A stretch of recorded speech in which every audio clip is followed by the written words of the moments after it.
and welcome back to Open Your Eyes. If you're joining us now, we are jumping into a discussion about generic versus name brand drugs. And joining us for this conversation is a senior pharmacy lecturer and the former dean of the University of Belize, Ms. Lydia Thornton. Good morning. Good morning. And thank you for joining us. Thanks. Morning. So maybe we can jump right into this discussion, just talking a little bit about, defining what we mean by generic, but what is a generic drug as opposed to, let's say, a name brand drug. What is the distinction?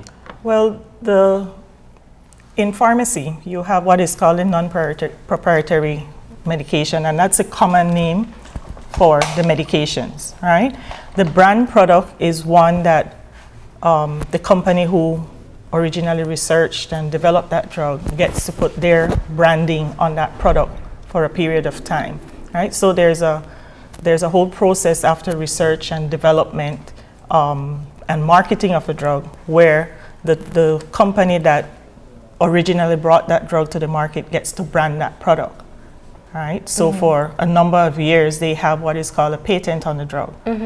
When that nears its expiration, then other companies can apply to begin to produce the generic product.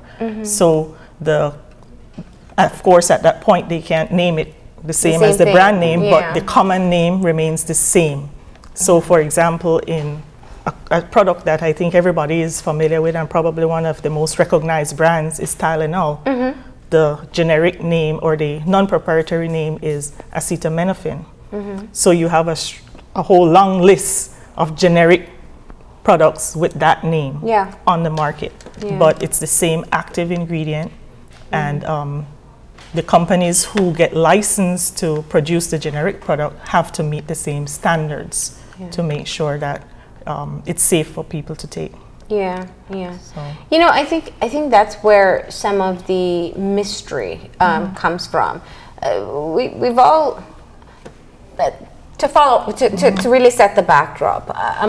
Last month we had someone come forward and talk about how generic drugs were the only accessible medicine for some groups of people, and that they were substandard. And that's where I really wanted to kind of dive in understanding branding clearly makes a difference. If I wear a name brand sweater versus a no name brand sweater, you watch me right now, you wouldn't know the difference. How it feels on me might be a bit different. But how do you distinguish between the use of a brand name medicine versus a generic medicine? A generic medicine coming from a company that has met all the requirements for production, there should not be any significant difference in how the person responds to the medication. It works the same, it's the same active ingredient. They need to meet the same standards in terms of the amount of the active ingredient in the product. There may be differences, like in the case of tablets, in shape, size, color. Those things would be different. And of course, some medication have a imprint on it. It would be different depending on the company it's coming from. But like I said before, for generic medications to come on the market, they have to apply to whatever regulatory body in the country that is manufacturing it and prove that they meet the same standards as the brand name product. So yes, a lot of people think generic and immediately think inferior, and that's not true. Of course, because the company who first brought the drug to the market had maybe 10, 15 years of patent, that is the name that sticks out to us, and anything other than that is fake. That's what we think, but it's not true. But they've had 15 years to kind of recoup their investment in research, development, marketing, and that label and that brand becomes what we think of when we think of that particular drug. And I kind of want to stick a pin there since you spoke about standards, because I think that is where the main area of concern is in the minds of the public, because some people may think that perhaps it's subjected to a lesser standard of before it's introduced, or some people think that they know the formula but they don't test it, so it's just like people doesn't go through clinical testing or whatever, or it's just people just copying things. Maybe they don't know what they're doing. They're just trying to make money to make a cheaper version.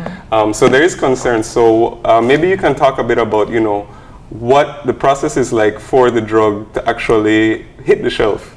When the brand name product is nearing the end of its patent, then other companies get to submit applications to be able to produce the generic product. And at that stage, they have to then prove that the drug meets the same standards as the brand name product. All right. Of course, it can be sold for less because the companies producing the generic product did not invest in the research and marketing and development of the original product, so they don't need to recoup that. Right. So they then have the advantage of producing something that can be sold for less. A lot of the companies who originally bring the brand product to the market also produce a generic version, but it has to meet the same standards. Oh, I didn't know that. Yes. But the ingredients list, though, they won't look exactly the same. The brand, the active ingredient has to be exactly the same. All right. So, like the one important thing that you need to get from this medication. What may be different is what we call excipients, which would be the coloring agent, the binding agent, but they still have to meet a certain standard. Okay. So the inert things, the additives to the product that won't affect how the active ingredient work may be slightly different, but they have to prove that the medication, when it's taken, it's absorbed similarly. The person gets the same amount once they take it, and things like that. And going back to Marlene's question about the sort of discussion that's been happening in the public for the past few weeks. When it comes to testing and standards and all of this, one of the other concerns I think is that there may be different standards if in different countries, whether they're getting medication from the US or Mexico or South America or Europe. There may be different things. So when it comes to the Belizean situation, how is it that drugs are being able to be sold here? There may be different standards in different places. How do we monitor that and ensure that what is on the shelf here is safe? Well, a couple years ago, the Ministry of Health implemented the drug registration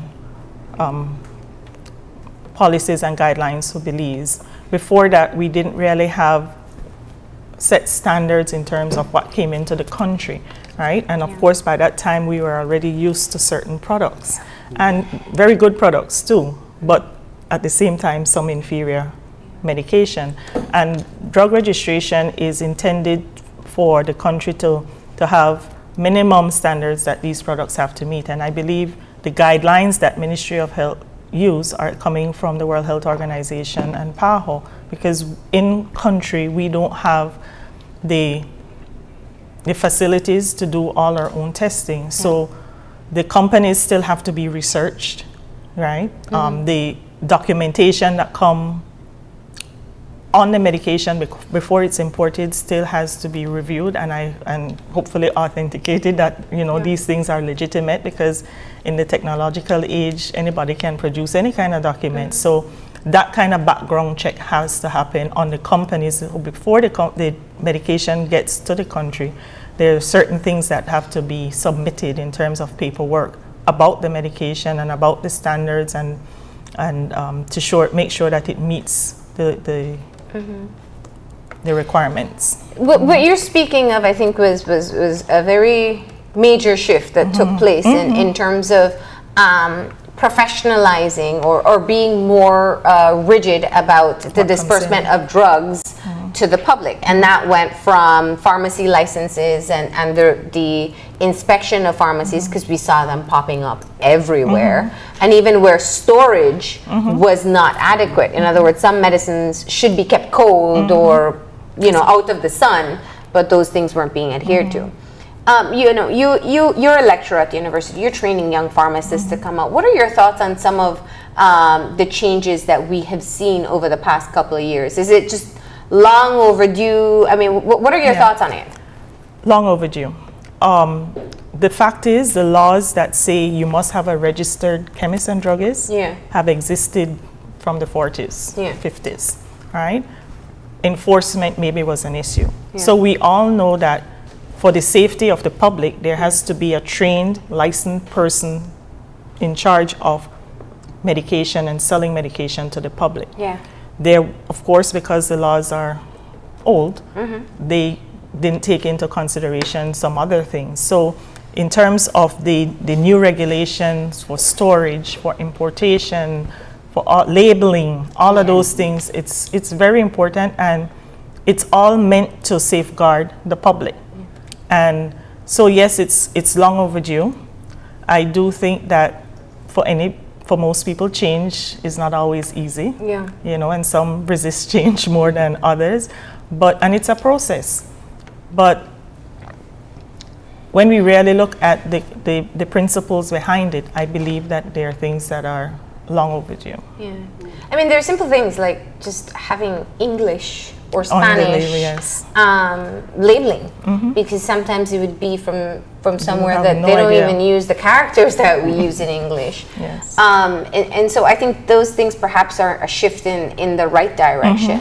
But when it becomes concerning is when there's a medication that I used to take that I no longer have available. And that's the interesting things about medications. What works for you doesn't necessarily work for me. I have terrible allergies, and I've tried so many different medication, but there's one that I found that worked. And I can imagine for someone who's struggling with hypertension or any kind of chronic illness, if that one medicine that they found that worked is no longer available, it's a tough spot. Yes. When it comes to having available a particular medication, there are, I believe, things in place to bring in medications like on special orders, right? And it may take a little bit more time, it may be more expensive, I'm not sure.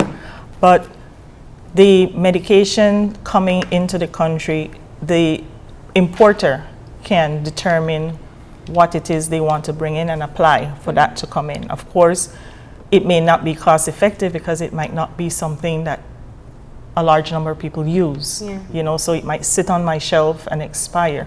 So the option of getting certain medication and special orders are, you know, maybe something that you have to look at, because given the size of our population, they do have to consider, you know, the amount and what they bring in and how well it will move on the shelf. If it sits on the shelf and expires, then it's a loss as well. But what about the new system has made it unavailable? It may be that some of the companies that they would have gotten medication from in the past, it's not as easy for them to obtain some of the documentation that is required, right? People have voiced different concerns in terms of the market size. What we are ordering from these people, it's maybe not worth it to them to go into producing all the documentation that we're asking them for. There's a cost of producing the documentation? I believe so, yes. So they might say, well, what you're ordering from us, you know, it's small in terms of what we would be able to sell elsewhere. So if I get maybe a few boxes of a particular medication. For them to lose that from us, it doesn't. Interesting. And how do we, let's say, monitor, you know, sort of what's the supply of any given, you know, drug, you know, because, you know, we do have, you know, populations living with chronic conditions, and it's important that, you know, we have availability of certain medications. I know recently we've had a big discussions in the media about the shortage of the antiretroviral drugs for HIV patients, which some say are, you know, reaching critical levels. So when we have, how do we monitor to make sure that, you know, we have populations with, you know, certain conditions, and making sure that things are available for them as well? Forecasting is always important. And making sure that you order with enough lead time. You have to take into consideration the length of time it takes for you to process the paperwork, and for depending on what part of the world it's coming from, for it to be shipped to Belize. All of those things have to be considered, and you have to give yourself enough lead time that it gets here. With the ARVs, I'm not sure exactly what the issue is, because that is something that comes through Ministry of Health. But those things have to be considered at any point in terms of getting it. And like I said before, the drug registration process and the paperwork that goes with it, it's a change, a huge shift. Change is challenging, and I believe almost 3 years into it, it may be time to maybe look at some of the issues that have popped up, because once a new process has been put to the test, then you begin to see problems that's a good, I think that makes a lot of sense, going back in and saying, okay, what's working and what's not working, and what can we improve on. It might just be, it doesn't mean scrapping the process, but maybe tweaking some things. And one of the things that I always encourage my colleagues to do is, those who work in the pharmacies and in the clinical area, is to document and report and submit the reports. It doesn't make sense for you to complain about it if you're not going to act on it. So documentation, in my view, writing objective reports and submitting it to the regulatory authorities, so that there is, you can begin to see the trends, and maybe then it's easier to address, rather than one-off complaints with no documentation. Going back to the conversation about the type of drugs that are available in Belize, we spoke of the difference between brand name and generic drugs, but there are also two other types of drugs that used to enter, I don't know if they still do, that's counterfeit and contraband. And these are the type of drugs you don't want in the country. Can you talk about, the danger and just what you know in terms of whether they were accessible to Belizeans? Oh, yeah. Because of our very porous borders and what I like to call the suitcase trade, right? People were bringing in all kinds of medication, and you never know what's in it.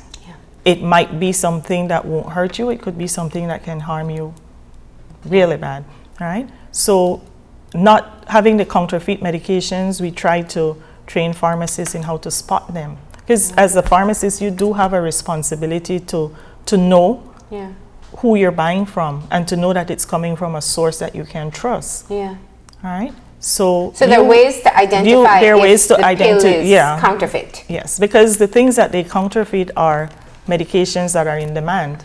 Right? Like brand names? Yes, the brand names. And so it might be something as simple as the type of font that they use, or the leaflet that is in there. There are all kinds of spelling and grammatical errors. So you can pick it up. With the contraband, again, it might be the legitimate product, but they're bringing it in the trunk of the car, heat, improper storage. Those things affect the medication and how they work. So somebody pops up in front of your pharmacy and pops open the trunk and say, I have this for so much less, you have to question it. So knowing your source and buying from the people who are licensed to bring in these products is important. Knowing your source is very important. Why would things like sun exposure, heat exposure compromise, especially pills? Liquids maybe make sense. It degrades the product. Because the binding agent might be affected by, so how the medication dissolves and is absorbed would change. And sometimes it's just the temperature to which the active ingredient can be subjected to, and how it affects it. And do you think that we're being vigilant enough about tracking and trying to catch this type of activity that's maybe going around the country? I think we have improved, but there's more work to be done. More work to be done, and I'm sure human resources is a problem.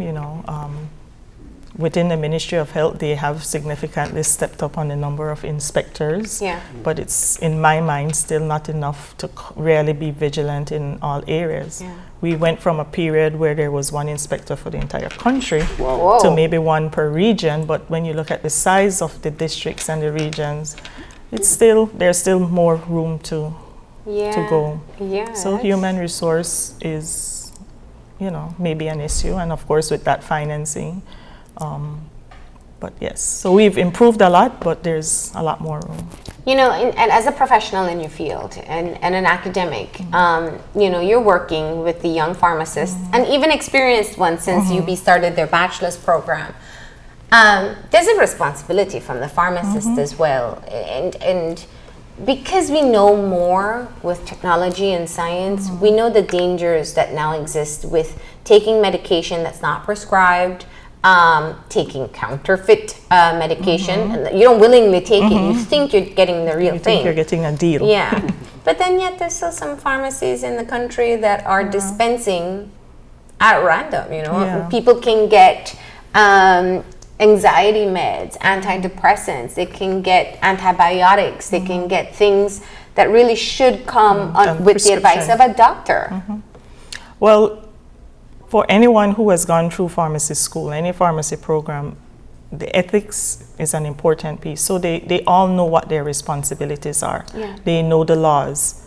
They know what their legal responsibilities are. And one of the missions of the practice of pharmacy is to make sure that you're doing what is in the best interest of your patient. So if you are just guided by your ethics and the laws, that should not be happening. You should not have wait to somebody to inspect you and look at your records to do what is right. You know what is right. So for me, there's no defense of that. Because when it comes to antibiotics, it's a serious issue. When it comes to resistance, the misuse of anti-anxiety medication, of opioid narcotics, those things are, they cause havoc. And so the risk associated with it and why it's controlled, and so you have a responsibility to do what is right. Now it's even hard to get sinus medication. Yes, that's for a different reason, but well, because it's actually a substance that people use to make harder drugs. Yes, yes. And it's interesting because Gavin and I were talking about it. When you travel, it's always in a locked shelf, and you used to be able to get it in Belize, things like Sudafed and stuff like that. And now, because we've been tightening restrictions, it's also comes with showing that I need the medication before I can get it. Yeah, it's one of the precursor. The active ingredients is what is called a precursor medication to produce illicit drugs. Yeah, and so there's that added restriction on it. Yeah, Lydia, I'm sure you've paid attention to the conversations that have been taking place, and when people say, "Oh, brand name drugs aren't available, you're getting substandard one," what concerns you when you hear people feeling fearful of taking generic medication? I think that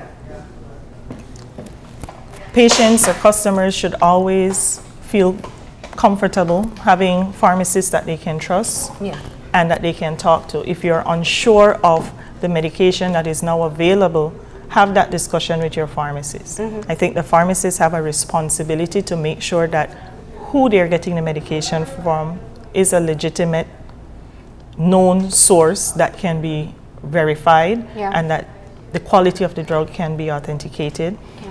And to feel safe that what they have on the shelf is safe for their patients. And being open to having the discussions with your patients to find out how they're responding to the medication and if they are getting the results that are expected from the level of the physician. Again, monitoring and following up to make sure that your therapeutic goals are being met. And if those things are not happening, then there should be some kind of discussion between the physician, the patient, the pharmacist, and proper documentation so that it can be reported.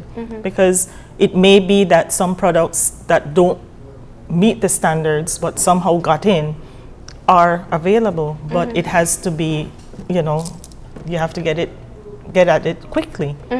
And but start with having the discussion and monitoring. Monitoring is important, documentation and reporting, so that the ministry is aware that we have some medications that really aren't cutting it. If that is the case, Yeah.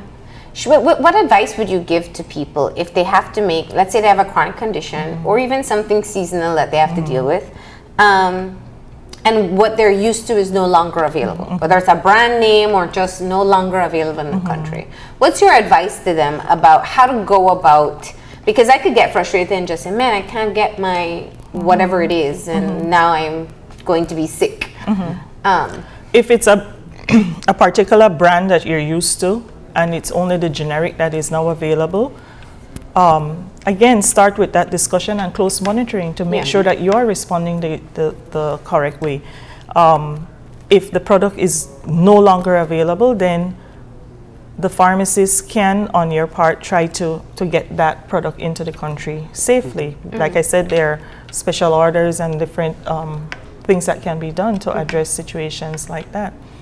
In terms of medication not working, apart from the quality of the medication, there are a number of other factors that influence how you respond to your medication. And again, it would mean that the pharmacist is engaging in a conversation with the patient, with the client, to see how they're taking it, when they're taking it, if they're taking it, and what are some of the other factors that might come into play. And the doctor has a role to play. The doctor as well. Monitoring. We tend to, we might go to the doctor, we get a prescription, and he says, come back in 2 months, and we don't go back until maybe 2 years later, and there's no follow-up. So that is an important step.